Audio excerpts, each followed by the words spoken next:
I'm sure you know of the problems that were faced by Lagos, being a very low-lying city, and we had issues to do with global warming, the rising of the oceans, the attack of the Atlantic.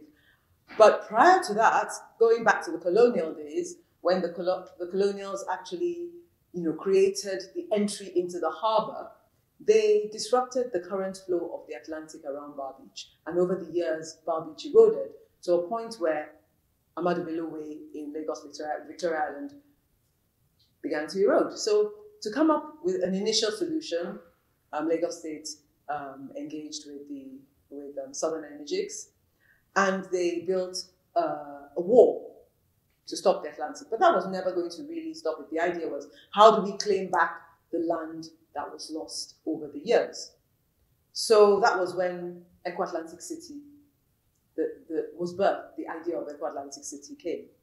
So by the time you are recovering over 9,000 square meters worth of land, a lot of land, are you going to just leave it bare? You can't. You can't just make it a beach, because the same thing will happen again, and the currents will erode it all over again.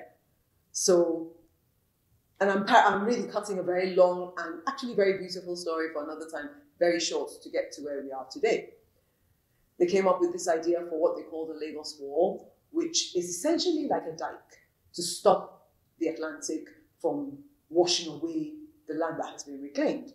And within the confines of the wall on one side and Victoria Island on the other, they proceeded to reclaim Eco-Atlantic City to about 8-9 meters above sea level. So it's quite high land, very well reclaimed, quite consolidated and everything. Now, and as any good entrepreneur would do, they carried out their research. They carried out research into the marine life, they carried out research into wave patterns and things like that, but they also carried out research into what to do here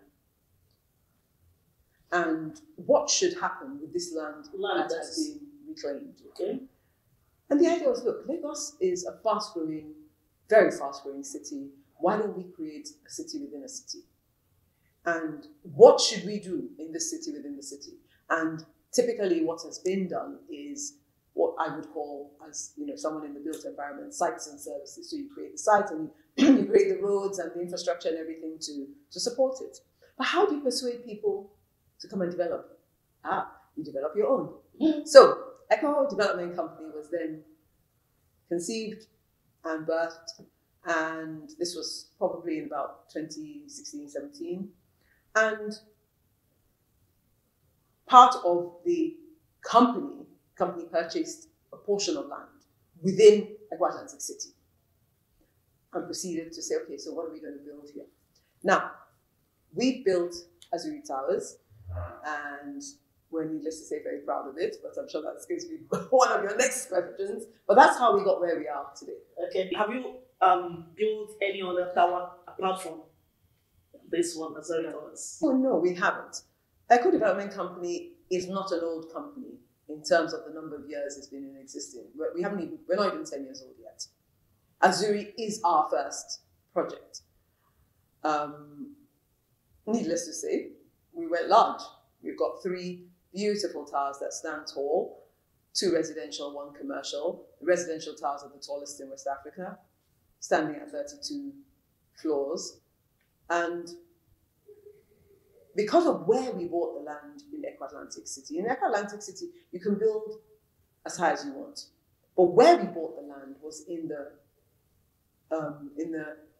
the prime area of Eco-Atlantic City. So we wanted something that would stand tall. So we're at what I would call probably the southernmost tip of Eco-Atlantic City, directly overlooking, on the one hand, the Colonial Channel leading into the harbour, on the other hand, the Atlantic Ocean itself. And we wanted something that would stand out. We wanted something that would make a statement, if you like. So if you're on the tallest building, you'll be seeing the Atlantic Ocean. Oh, well, you can see the Atlantic Ocean from the 2nd floor, if you like. We have a full view of the second, onto the Atlantic Ocean. But if you're on the top floor, I can see as far as Ikorodu. Wow. I can see over Lagos Island. I can see all the way down 3rd Mainland Bridge. I can see to Ikorodu from my top story. I can see the whole of Ikorodu. I can tell you what the traffic is doing. Wow. It's absolutely spectacular. It really is.